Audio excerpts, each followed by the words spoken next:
बच्चों, आपका स्वागत है साइंस जीवी चैनल में। बच्चों, आज एक बहुत ही इम्पॉर्टेंट वीडियो होने वाली है ये, जिसमें हम लाइफ प्रोसेस जो चैप्टर है उसके जितने भी MCQs या multiple choice question, objective type question है, वो हम इस वीडियो में कंप्लीट करेंगे। अब वैसे ये चैप्टर 5 हो चुका है, क्योंकि आपका चैप्टर 5 जो है वो कोर्स से हट गया है, तो नई बुक के हिसाब से चैप्टर 5 है, पहले ये चैप्टर 6 था। और MCQs आपके एग्ज़ाम में इस चैप्टर से 1 से 2 नंबर के, जो आपके 20 नंबर के क्वेश्चंस आते हैं, इस चैप्टर से 2 क्वेश्चंस कंफर्म आते ही आते हैं। तो इसको बहुत अच्छे तरीके से कर लेना है आपको, और बहुत ही इम्पोर्टेंट वीडियो होने वाली है बच्चों ये। और अगर इस वीडियो को आप ध्यान से समझते हो तो बहुत सारे क्वेश्चंस आपके सिर्फ MCQ नहीं, 1 वर्ड और शॉर्ट आंसर्स भी आप इसको कर पाओगे। तो चलो शुरू करते हैं। तो सबसे पहला क्वेश्चन है, which of the following statement about the autotrophs is incorrect. बहुत बार ये चीज़ भी ध्यान रखना है आपको कि यहाँ बहुत बार इनकरेक्ट और करेक्ट में आप जल्दी पढ़ने में आप कंफ्यूज हो जाते हो और गलत करके आ जाते हो। तो यहाँ आपको बताना है कौन सा इनकरेक्ट है। पहला है, they synthesize carbohydrate from carbon dioxide and water in the presence of sunlight. तो ये तो सही स्टेटमेंट है। They store carbohydrate in form of starch, ये भी सही स्टेटमेंट है। They convert carbon dioxide and water into carbohydrates in the absence of sunlight, तो ये गलत है, in the presence of sunlight होता है, तो हमारा आंसर हो जाएगा सी।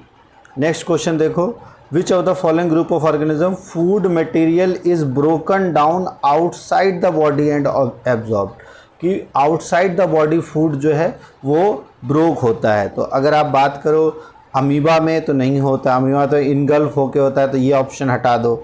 East, mushroom, bread mould, paramecium, इसमें भी अमीबा है, ये भी हट जाएगा। ठीक है। अब अगर आप देखो ईस्ट, मशरूम और ब्रेड मोल्ड, ये तीनों क्या हैं? फंजाई है, और फंजाई जो है वो डेड और डिकेइंग ऑर्गेनिज्म पे ग्रो करते हैं। तो जो फूड मटेरियल है वो बाहर ही ब्रोक डाउन हो जाता है। जैसे मशरूम जो है गोबर पे उगता है ना, आपको पता है गोबर पे उगता है, और वो बाहर ही उसमें ब्रेक डाउन करके उससे वो अपनी एनर्जी प्राप्त करते हैं। तो इसका आंसर यही वाला हो जाएगा बी। और ये सारे एक्चुअल में क्या कहलाते हैं? ऐसे ऑर्गेनिजम्स को जो डेड और डिकेइंग ऑर्गेनिजम्स पे ग्रो करते हैं, they are called saprophytic organism, और ये जिन्हें हम सैप्रोट्रॉप्स भी कहा जाता है। ठीक है।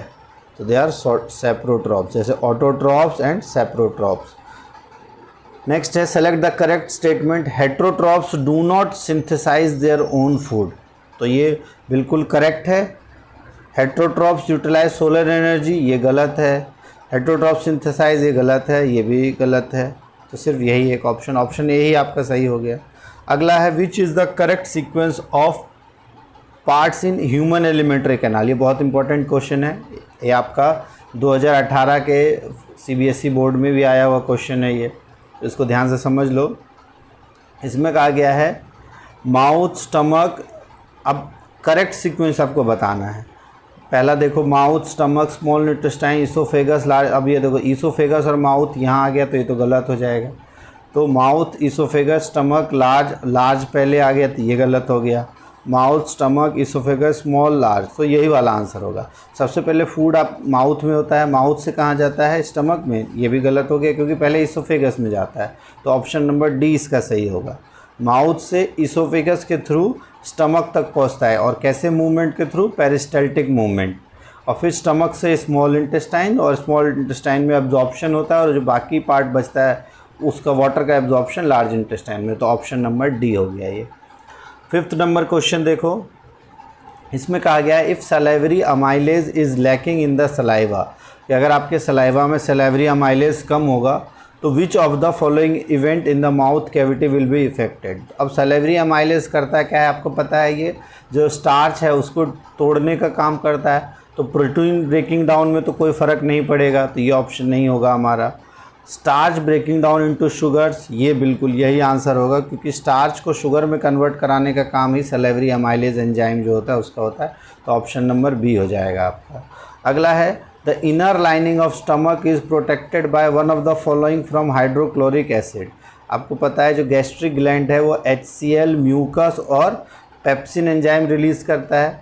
तो जो इनर लाइनिंग है उसको कौन बचाता है HCl से? तो वो हो गया आपका पेप्सिन, सॉरी म्यूकस। ठीक है, म्यूकस का लेयर। अगला है, which of the part alimentary canal receives bile from the liver. अब जब फूड आपको पता है स्टमक से निकलता है, स्टमक से निकल के ये स्मॉल इंटेस्टाइन में आता है, तब यहाँ पर आपका लिवर होता है और लिवर के अंदर होता है बाइल और उससे बाइल जूस सिक्रीट होता है। तो ये कहाँ पर पहुँचता है, ये वाला पार्ट और ये वाला पार्ट दोनों पहुँचता है कहाँ, स्मॉल इंटेस्टाइन में। तो इसका आंसर हो जाएगा स्मॉल इंटेस्टाइन। अगला है a few drops of iodine solution were added to rice water.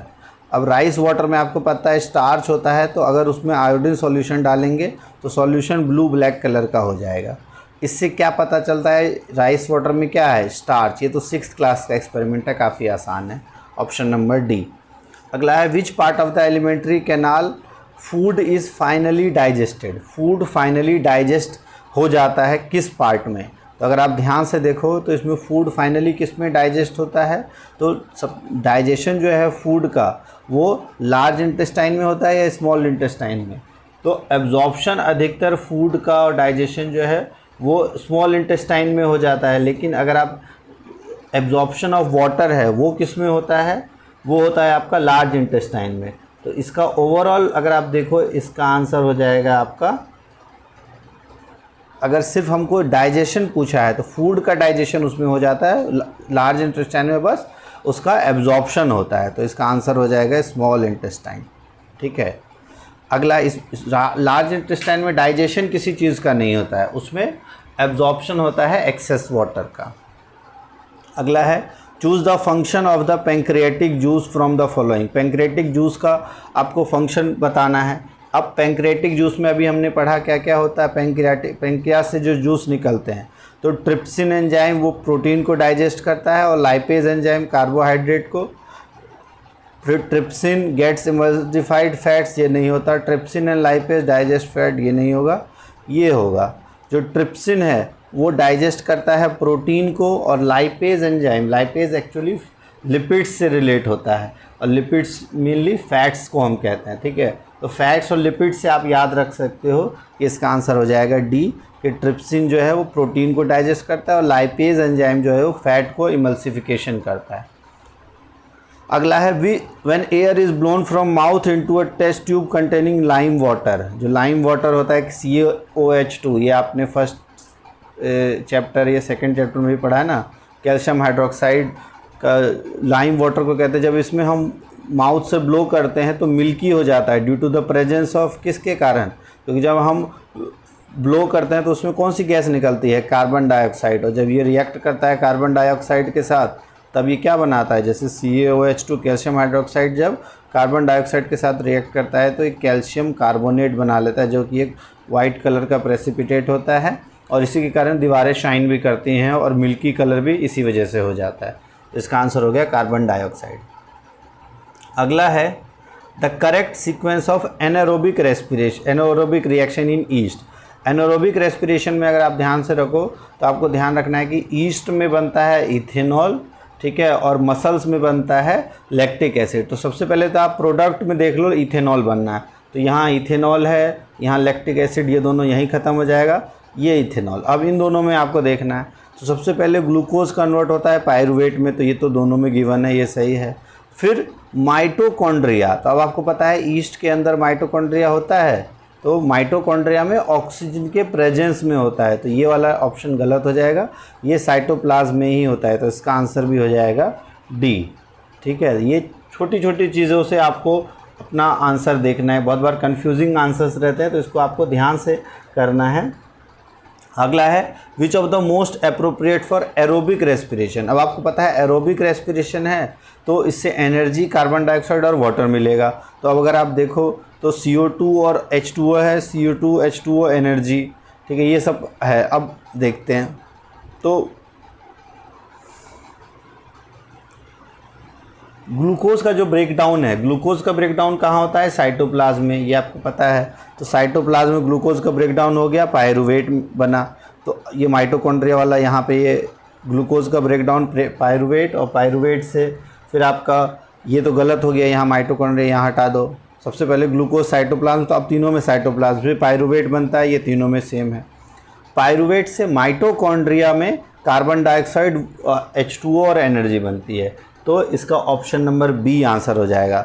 जब ग्लूकोज से पायरुवेट बनता है तब उतनी एनर्जी रिलीज़ नहीं होती, एनर्जी फाइनली रिलीज़ होती है जब माइटोकॉन्ड्रिया में एरोबिक रेस्पिरेशन होता है। तो इसका ऑप्शन नंबर बी हो जाएगा। नेक्स्ट है which of the following statement is true about respiration. अब आपको पता है रेस्पिरेशन फर्स्ट सेकंड चैप्टर में पढ़ा था आपने। अब देखते हैं, इनहेलेशन में रिब्स जो है वो इनवर्ड होती है और डायफ्राम रेज हो जाता है। क्या ऐसा सही है? जब आप इनहेल करते हो तो जो आपका रिब्स है वो ऊपर की तरफ आती है ना। तो पहला स्टेटमेंट क्या है आपका? गलत है, सही है। तो फर्स्ट स्टेटमेंट अगर आपको क्या पूछा है कि कौन से ट्रू हैं, तो इसमें आपका फर्स्ट स्टेटमेंट तो फॉल्स हो गया। ठीक है, सेकंड पढ़ो, in the alveoli exchange of gas takes place, ये यहाँ तक ठीक है। Oxygen from alveoli are diffuse into blood and carbon dioxide from blood to alveoli. तो ये हमारा ऑप्शन सही है कि एक्सचेंज ऑफ गैस होता है, ऑक्सीजन जो है एल्वेलाई से ब्लड में जाती है और ब्लड जो कार्बन डाइऑक्साइड बॉडी से लेके आता है वह कार्बन डाइऑक्साइड एल्वेलाई के अंदर आ जाता है। Haemoglobin has greater affinity for carbon dioxide than oxygen. तो ये गलत है क्योंकि हीमोग्लोबिन का यूज़ ही होता है ऑक्सीजन के साथ बाइंड करने के लिए। तो ये ऑप्शन आपका गलत हो गया। अब है alveoli increase surface area for exchange of gas. बिल्कुल, ये balloon like structure exchange of gas के लिए सरफेस एरिया बढ़ाता है। तो 2 एंड 4 आपका ऑप्शन हो जाएगा। तो 2 एंड 4 ऑप्शन नंबर डी ये आंसर हो जाएगा आपका। नेक्स्ट है 15th question, which is the correct sequence of air passage during inhalation. जो इनहेलेशन होती है उसमें करेक्ट सीक्वेंस क्या है एयर पैसेज का? तो अगर सबसे पहले देखें कहाँ से, सबसे पहले हम सांस लेते हैं और इसमें आप ऐसे क्वेश्चंस जब भी आए तो आप पूरा थोड़ा सा एक बार देखने से देख लो ऑप्शंस क्या क्या हैं और फर्स्ट और लास्ट पार्ट ध्यान से देखो, तब आपको पता है लंग्स से फिर एक्सचेंज ऑफ गैस फाइनली कहाँ होता है? एल्वेलाई में।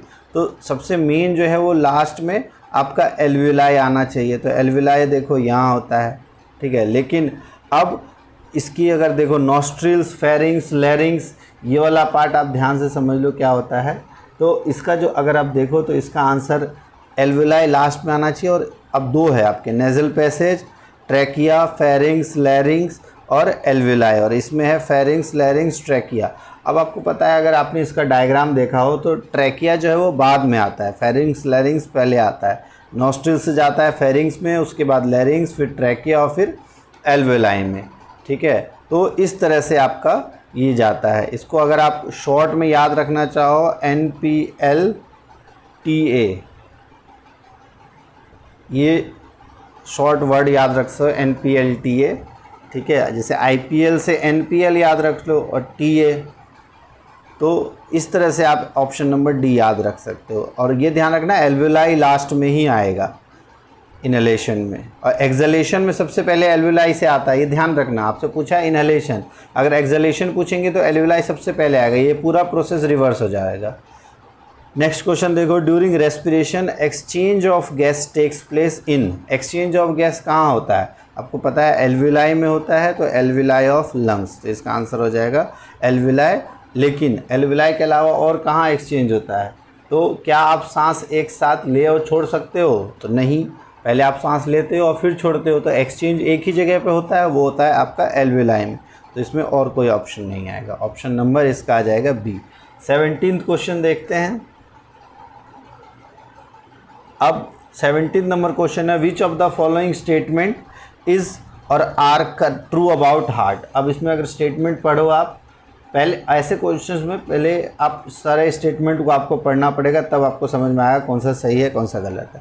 पहला है left atrium receive oxygenated blood from different parts of body while right atrium received deoxygenated blood from lungs.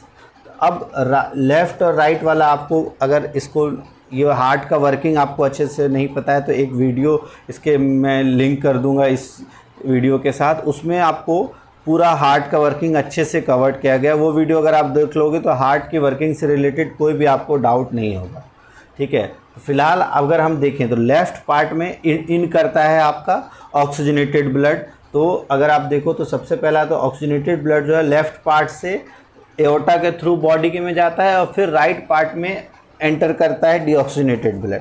तो ये देखो left ventricle pumps oxygenated blood, to different body parts, तो आपको पता है वेंट्रिकल तो ऑक्सीजनेटेड ब्लड को करेगा ही नहीं, तो ये गलत हो गया।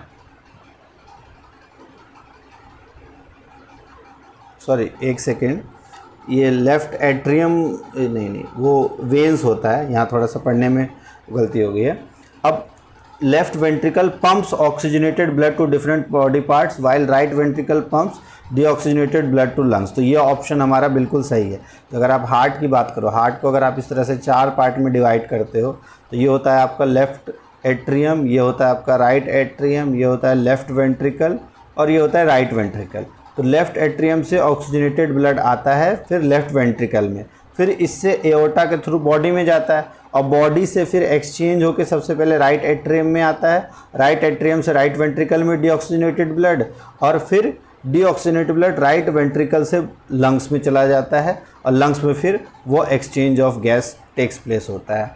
तो इस तरह से अगर आप देखो तो इसमें देखो, मैं अगर दोबारा एक बार इसका डायग्राम बना के समझा देता हूँ, आपको और अच्छे से समझ में आ जाएगा। थोड़ा टाइम लगेगा इस क्वेश्चन में, लेकिन अगर आपने ध्यान दिया इस क्वेश्चन में तो बहुत अच्छे से आप इसको एक ही बार में कर लोगे। जैसे अगर हम हार्ट को अगर देखें, ये मैं डायग्राम नहीं, वैसे आप रफ डायग्राम आप देख लो, तो हार्ट को अगर देखो तो सबसे पहले ये आपका पार्ट हो गया लेफ़्ट एट्रियम, ये हो गया आपका लेफ़्ट वेंट्रिकल जो नीचे वाला पार्ट है, ये ऊपर वाला पार्ट होता है राइट एट्रियम, ये वाला पार्ट है राइट वेंट्रिकल, ठीक है। अब ऑक्सीजनेटेड ब्लड जो है वो लेफ़्ट एट्रियम में एंटर करता है और यहाँ पे एक वॉल्व होती है, उस वॉल्व के थ्रू ये लेफ़्ट वेंट्रिकल में एंटर करता है। और ये जो टोटल कौन कौन से वॉल्व हैं इसके बारे में भी अगर आपको पढ़ना है तो उस वीडियो में अच्छे से एक्सप्लेन्ड है। तो जब ये लेफ़्ट वेंट्रिकल में आता है तो इसकी वॉल इसको पुश करती है और फिर एक यहाँ भी एक वॉल्व होता है, इसके थ्रू एओर्टा में चला जाता है ऑक्सीजनेटेड ब्लड और ये अलग अलग सेल्स में गया। अब अलग अलग सेल्स में एक्सचेंज होता है और एक्सचेंज होने के बाद अब आपका वो ब्लड डीऑक्सीजनेटेड हो जाता है। अब डीऑक्सीजनेटेड ब्लड सबसे पहले कहाँ आता है? राइट एट्रियम में, फिर राइट एट्रियम से ये यहाँ भी ये वॉल्व होती है, उसके थ्रू नीचे वेंट्रिकल में फिर ये पुश करता है और इसके थ्रू एक यहाँ वॉल्व होती है और इस वॉल्व के थ्रू लंग्स में चला जाता है और लंग्स में फिर exchange of gas takes place होता है। तो ये पूरा हार्ट का प्रोसेस है। अब उसके अकॉर्डिंग आप ऑप्शंस देख लो, अब आसानी से कर लोगे। तो क्या है? Left ventricle pumps oxygenated blood to different body parts while right ventricle pumps deoxygenated, तो ये ऑप्शन हमारा सही है। Left atrium transfers oxygenated blood to right ventricle, जो लेफ्ट एट्रियम है वो ऑक्सीजनेटेड ब्लड को राइट वेंट्रिकल में भेजता है, तो ये हमारा गलत है, ठीक है, ये गलत हो जाएगा। नेक्स्ट है right atrium receives deoxygenated blood, ये ठीक है, from different body parts and left ventricle pumps oxygenated blood to different, तो ये भी सही है हमारा। तो ऑप्शन नंबर ये और ये दोनों सही हो जाएंगे हमारे 2 और 4, तो ऑप्शन नंबर 2 और 4, तो सी ऑप्शन नंबर हमारा सही हो जाएगा। अगला है what prevent back flow of blood inside the heart during contraction, जो बैक फ्लो है ब्लड का वो जब हार्ट में कॉन्ट्रैक्शन होती है तो क्यों वापस नहीं जाता? तो अभी हमने पढ़ा ना अलग अलग वॉल्व्स होते हैं, तो valves in heart total 4 valves होते हैं, जिसमें आपके हम 4 वॉल्व्स जो मिट्रल वॉल्व, ट्रैकियोस्पिड, एओर्टल और पल्मोनरी वॉल्व, इसके बारे में हमने पढ़ा है। अगर आपको वीडियो में डिटेल में देखना है तो कम डिस्क्रिप्शन में वो वीडियो दे दी है, उससे आप देख सकते हो।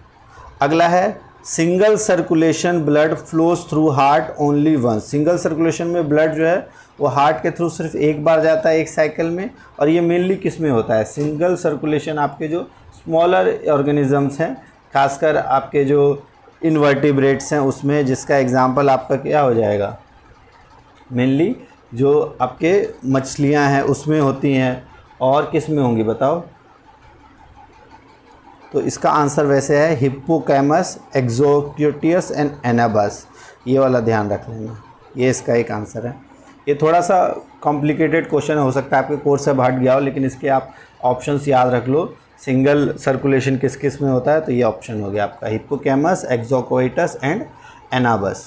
अगला है which of the following vertebrate group heart does not pump oxygenated blood, कौन से ऐसे हैं जिसमें हार्ट में ऑक्सीजनेटेड ब्लड पंप नहीं करता? तो वो है मछलियों में गिल्स का काम होता है अलग और हार्ट का अलग, तो उसमें ऑक्सीजनेटेड ब्लड को पंप हार्ट नहीं करता।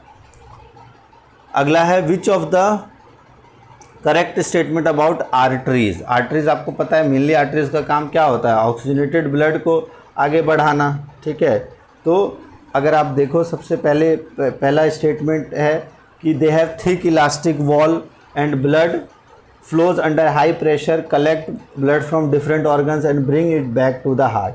तो अब ये जो है इसमें आपको बताना है कौन सा करेक्ट स्टेटमेंट है। तो इसका थिक नहीं होता है, इसका होता है थिन होता है।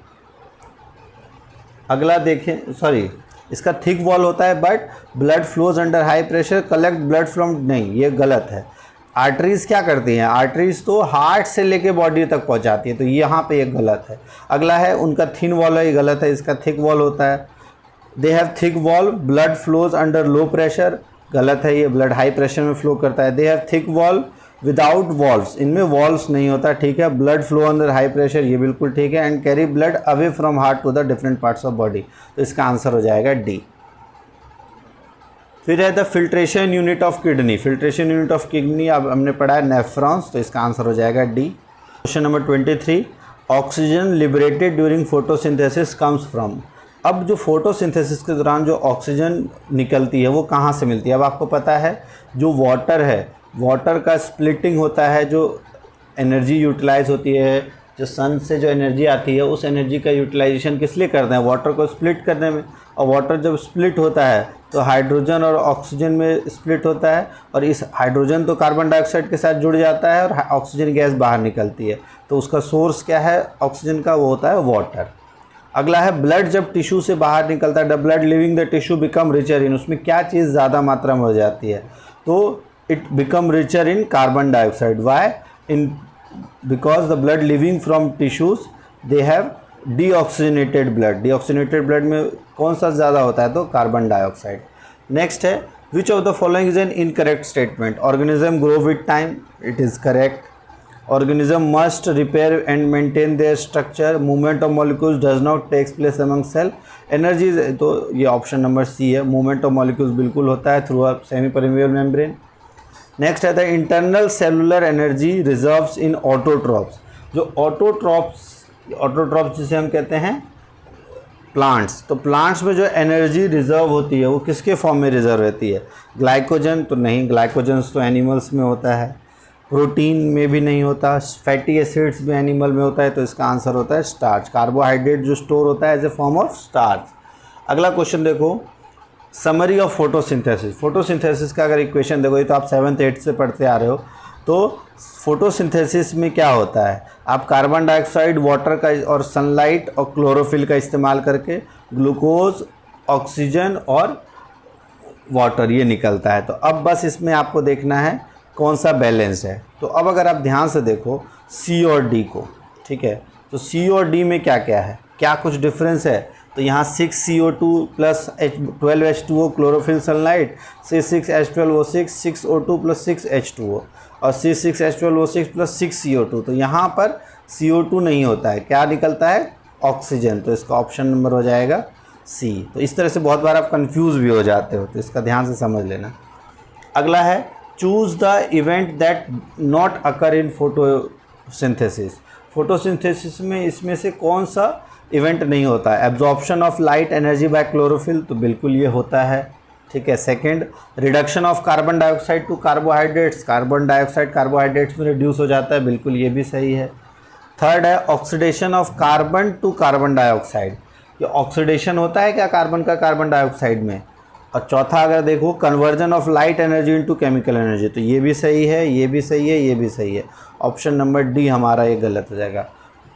कार्बन डाइऑक्साइड तो और ब्रेक उसमें रिड्यूस होके कार्बोहाइड्रेट बना लेता है, तो ये गलत है। ऑप्शन नंबर सी हमारा गलत है। अगला क्वेश्चन देखो क्या कहा गया है, the opening and closing of the stomatal pore. जो स्टोमेटा का पोर होता है वो किस पे डिपेंड करता है कि ओपनिंग और क्लोजिंग कब होगी। ऑक्सीजन पे डिपेंड करता है, टेम्परेचर पे डिपेंड करता है, वाटर पे डिपेंड करता है, या कंसंट्रेशन ऑफ कार्बन डाइऑक्साइड पे डिपेंड करता है। तो अगर आप ध्यान से देखो ये मेनली किस पे डिपेंड करता है, वाटर पे। अगर ट्रांसपोर्टेशन होती है ना इसमें, तो वाटर अगर ज़्यादा है तो वो खुल के बाहर निकल जाता है वाटर, तो वाटर इन गार्ड सेल पे डिपेंड करता है, ठीक है। और जो गार्ड सेल टर्जिड बना देता है अगर वाटर जब इनसाइड होता है और क्लोजिंग ऑफ गार्ड जब होता है तो वाटर जब बाहर निकल जाता है तो गार्ड सेल को फ्लैसिड बना देता है, और जैसे इनसाइड होता है तो दे becomes turgid. Next question is choose the form in which most plant absorb nitrogen. Nitrogen mostly plants absorb करती है किस फॉर्म में? प्रोटीन के फॉर्म में, नाइट्रेट्स नाइट्राइट्स के फॉर्म में, यूरिया के फॉर्म में, या एटमॉस्फेरिक नाइट्रोजन के फॉर्म में। अब आपको पता है कि जो एटमॉस्फेरिक नाइट्रोजन के फॉर्म में तो यूज़ हो नहीं सकते, तो ये आंसर तो गलत हो जाएगा। उसके अलावा प्रोटीन्स से नाइट्रोजन का कोई ऐसा कोई रिलेशन है नहीं, अमीन से रिलेशन है और प्रोटीन को एब्जॉर्ब नहीं करती। अब प्लांट्स में हम यूरिया डालते हैं एज ए फर्टिलाइज़र तो यूरिया के फॉर्म में करेगी, ठीक है। और नाइट्रेट्स और नाइट्राइट्स जब वो कन्वर्ट करता है ना, राइजोबियम जो बैक्टीरिया है वो जब नाइट्रोजन फिक्सेशन करता है तब वो इसको नाइट्रोजन को नाइट्रेट्स और नाइट्राइट्स में कन्वर्ट कर देता है। तो इन दो फॉर्म में नाइट्रोजन का इस्तेमाल करता है प्लांट, एब्जॉर्ब करता है। तो इसका ऑप्शन हो जाएगा second and third, option number B. फिर 31st क्वेश्चन है which is the first enzyme to mix with food in digestive tract. सबसे पहले कौन सा एंजाइम फूड के साथ मिक्स होता है? तो आपको पता है माउथ में एक एंजाइम निकलता है ना, माउथ की हमारी जो कैविटी है जिसमें सेलेवरी अमाइलेज, तो इसका आंसर हो जाएगा अमाइलेज। अगला है which of the following statement is और आर करेक्ट। इसमें से कौन सा स्टेटमेंट करेक्ट है? पहला है pyruvate can be converted into ethanol and carbon dioxide by yeast, fermentation takes place in aerobic bacteria, fermentation takes place in mitochondria and fermentation is a form of anaerobic respiration. तो अब कौन कौन से correct है? तो आपको पता है पायरुवेट कन्वर्ट हो सकता है इथेनॉल और कार्बन डाइऑक्साइड में ईस्ट के द्वारा, तो ये सही है। फर्मेंटेशन एरोबिक बैक्टीरिया ये गलत है। फर्मेंटेशन माइटोकॉन्ड्रिया में होता है, ये भी गलत है। फर्मेंटेशन एनारोबिक रेस्पिरेशन का पार्ट है, ये बिल्कुल सही है। तो फर्स्ट एंड फोर्थ, तो इसका आंसर हो जाएगा सी। फिर 33 क्वेश्चन है lack of oxygen in muscles often leads to cramps. कि जो लैक ऑफ ऑक्सीजन है मसल्स में उसमें क्रैम्प्स आने लगते हैं, और क्रैम्प्स क्यों आता है? Due to production of lactic acid. तो इसका आंसर हो जाएगा conversion of pyruvate to lactic acid. Anaerobic respiration muscles में जब होता है तो लैक्टिक एसिड बन जाता है। अगला है choose the correct path of urine in our body. Correct path क्या होता है यूरिन का हमारे बॉडी में? तो आपको पता है फिल्ट्रेशन यूनिट जो होती है, फिल्टर कहाँ होता है हमारे बॉडी में? तो किडनी से जाता है कहाँ पर? किडनी में फ़िल्टर होता है, फिल्टर के बाद आपका यूरेटर के थ्रू जाता है यूरिनरी ब्लैडर में, और यूरिनरी ब्लैडर से फिर ये यूरिथ्रा के थ्रू बाहर चला जाता है। तो अगर आप देखो इसका सबसे पहले हो जाएगा ऑप्शन नंबर सी। किडनी से जाता है यूरेटर जो उसके थ्रू यूरिनरी ब्लैडर में स्टोर होता है और फिर यूरिथ्रा के थ्रू बॉडी से बाहर निकल जाता है। तो इसका ऑप्शन नंबर सी। तो अब 35th क्वेश्चन है during deficiency of oxygen in tissues in human being pyruvate acid converted into lactic acid in. अब कहाँ कन्वर्ट होता है? अगर हम बात करें एनारोबिक रेस्पिरेशन ह्यूमंस में कहाँ पे होता है? तो ईस्ट में तो साइटोप्लाज्म में होता है। लैक्टिक एसिड का भी कहाँ पर होता है? साइटोप्लाज्म में। और माइटोकॉन्ड्रिया में एरोबिक रेस्पिरेशन होता है, ये आपको ध्यान रखना है। अब इसके क्वेश्चंस देखो, जो कुछ क्वेश्चंस ये रिपीट भी हो सकते हैं जो हमने किया हुआ है। अब विच is the first enzyme that get mixed with digestive tract. इसका अपने आप बता सकते हो, ऑप्शन नंबर डी। ओपनिंग और क्लोजिंग ऑफ स्टोमेटल पोर किस पे डिपेंड करता है? तो वाटर इन गार्ड सेल, ठीक है। अब ये पार्ट ए और बी आपको दिया है, इसमें बताना है। तो बी और ए, तो आपका ये क्या है? ए और बी, तो बी है आपका पोर, स्टोमेटल पोर, और ए है आपका गार्ड सेल। तो इसका आंसर हो जाएगा आपका ए। अगला देखो, अगला है कंप्लीट द फॉलोइंग रिएक्शन। इस रिएक्शन को कंप्लीट करना है आपको। तो इसमें क्या चीज़ नहीं है? यहाँ क्या आएगा? क्लोरोफिल। तो इसका option number D. Energy currency cell की क्या होती है? तो एटीपी, जिसे हम कहते हैं एडिनोसिन ट्राईफॉस्फेट। ये आपको ध्यान रखना है, एडिनोसिन ट्राईफॉस्फेट। बहुत बार आ जाता है ये 3 नंबर। इसका फुल फॉर्म क्या होती है? तो एटीपी एनर्जी करेंसी होती है, उसका फुल फॉर्म होता है एडिनोसिन ट्राईफॉस्फेट। अगला है blood leaving the tissue becomes richer in. जो ब्लड टिश्यू से बाहर निकलता है उसमें क्या मात्रा ज़्यादा होती है? तो कार्बन डाइऑक्साइड की। Internal energy reserve in autotrophs, internal energy autotrophs में स्टार्च के फॉर्म में स्टोर होता है। Deficiency of oxygen in tissue of human beings, अगर ऑक्सीजन की डेफिशिएंसी हो तो लैक्टिक एसिड कहाँ कन्वर्ट होता है, ये भी अभी हमने कर लिया, cytoplasm. Back flow of blood को हार्ट के अंदर जाने से कौन रोकता है, तो हार्ट के अंदर अलग अलग वॉल्व्स होती हैं, ये अभी हमने पढ़ा। ये एक रिवीजन है आपका, इसको आप अपने आप कर सकते हो।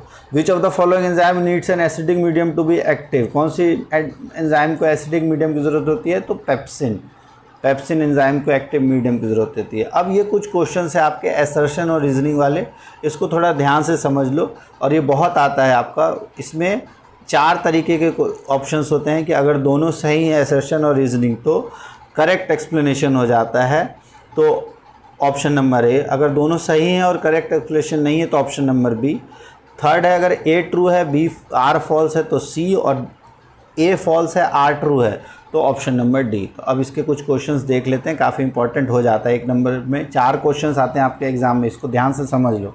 अगला है rate of breathing in aquatic is slower then, तो ये तो गलत है आपका, एक्वेटिक में फास्टर होता है तो ये फॉल्स है। Amount of dissolve oxygen is fairly low as compare to amount of oxygen is in air, तो ये सही है आपका। तो ये असर्शन फॉल्स है, रीज़न ट्रू है, तो इसका ऑप्शन नंबर हो जाएगा डी। अगला है effect of root pressure in transport of water is more important at night, during the day the transpiration pull acts as major driving force in the movement of water in the system. तो बिल्कुल ये सही है, क्योंकि रात के time photosynthesis नहीं होता है तो ट्रांसपिरेशन पुल कम होता है, ठीक है। तो इस वजह से ये भी सही है और ये भी सही है, तो इसका आंसर हो जाएगा ए। करेक्ट रीजनिंग भी दिया हुआ है। नेक्स्ट है द ओपनिंग, ये opening and closing of the pore of stomata is function of guard cell, ये तो सही है। Stomatal pore opens when water comes out of the guard cell and causing their, हाँ जब ओपन होता है तो वाटर बाहर आ जाता है और श्रिंकेज हो जाती है, तो ये भी सही है। तो इसका भी ऑप्शन, ये दोनों सही है, बट इसका करेक्ट एक्सप्लेनेशन जो है the opening and closing of stomata is function of guard cell, और कब ओपन होता है जब वाटर को बाहर आना होता है और उसकी श्रिंकेज हो जाती है। यहाँ पे अगर पूरा दिया रहता है कि अगर वाटर इन होता है तो तब ये सही एक्सप्लेनेशन होता है, लेकिन ये इसका करेक्ट एक्सप्लेनेशन नहीं है और इसका ऑप्शन नंबर हो जाएगा बी। फिर है assertion, carnivores have shorter small intestine, तो कार्निवोरस का स्मॉल इंटेस्टाइन शॉर्टर होता है, ये सही है। क्यों? क्योंकि कार्निवोरस को मीट डाइजेस्ट करना होता है और हर्बीवोरस को सेलुलोज डाइजेस्ट करने में ज़्यादा समय लगता है। इसी वजह से कार्निवोरस का स्मॉल इंटेस्टाइन जो है वो हर्बीवोरस से छोटा होता है, तो ये हमारा सही है। और ये ईजियर टू डाइजेस्ट, ये भी सही है, तो इसका ऑप्शन नंबर हो जाएगा आपका A. Both correct and correct explanation. Next है plasma of blood transport food, carbon dioxide and nitrogenous waste, and red blood corpuscles carry oxygen, तो ये बिल्कुल ये भी सही है और ये भी सही है, ठीक है। तो ये दोनों ऑप्शन सही है और इसका आंसर हो जाएगा आपका ए, ठीक है। तो इस तरह से 4 क्वेश्चंस हमने इसके कर लिए। अब ये कुछ आपके एनसीईआरटी के एमसीक्यूज़ हैं, इसको भी देख लो। किडनी जो है ह्यूमन बीइंग में पार्ट है सिस्टम का, किस सिस्टम का पार्ट है? न्यूट्रिशन, रेस्पिरेशन, एक्सक्रीशन, ट्रांसपोर्टेशन, तो एक्सक्रीशन का। जाइलम किसके लिए रिस्पॉन्सिबल है? अब देखो ज से आप याद रखो जल, ठीक है, जल को हम कहते हैं वाटर, तो ट्रांसपोर्ट ऑफ वाटर। नेक्स्ट है autotrophic mode of nutrition requires, autotrophic mode of nutrition में किसकी ज़रूरत होती है? तो कार्बन डाइऑक्साइड, वाटर की, क्लोरोफिल की, सनलाइट की, तो फोटोसिंथेसिस करने के लिए ऑल ऑफ द अबव की ज़रूरत होती है। नेक्स्ट है break down of pyruvate to give carbon dioxide, जो ब्रेक डाउन होता है पायरुवेट का कार्बन डाइऑक्साइड प्राप्त करने के लिए, तो वाटर एनर्जी, पायरुवेट का जब ब्रेक डाउन होता है उससे कार्बन डाइऑक्साइड, वाटर एनर्जी तीनों मिले, तो ये तो आपका एरोबिक रेस्पिरेशन हो गया ऑक्सीजन के प्रेजेंस में, और वो कहाँ होता है? माइटोकॉन्ड्रिया में। अगर यहाँ होता आपका कार्बन डाइऑक्साइड की जगह लैक्टिक एसिड, तो वो भी होता साइटोप्लाज्म में, और अगर इथेनॉल होता तो वो भी होता साइटोप्लाज्म में। तो इस तरह से ये आपके एमसीक्यूज़ के क्वेश्चंस थे चैप्टर नंबर लाइफ प्रोसेस 5, पहले 6 में था, 5 में। और इस जितने भी क्वेश्चंस है इसमें से 100% आपके एग्ज़ाम में 1 से 2 क्वेश्चन हर एग्ज़ाम में आपके आएंगे ही आएंगे। ये हर एक एग्ज़ाम के लिए आपके लिए बहुत इंपॉर्टेंट है, तो इसको अच्छे से कर लो। और अगर आपको अच्छी लगी हो वीडियो तो लाइक करो, सब्सक्राइब करो और कमेंट बॉक्स में लिखो कि आपको MCQs और किस चैप्टर के अभी चाहिए, तो मैं उसके भी वीडियोज़ आपको अभी प्रोवाइड करा दिए जाएंगे।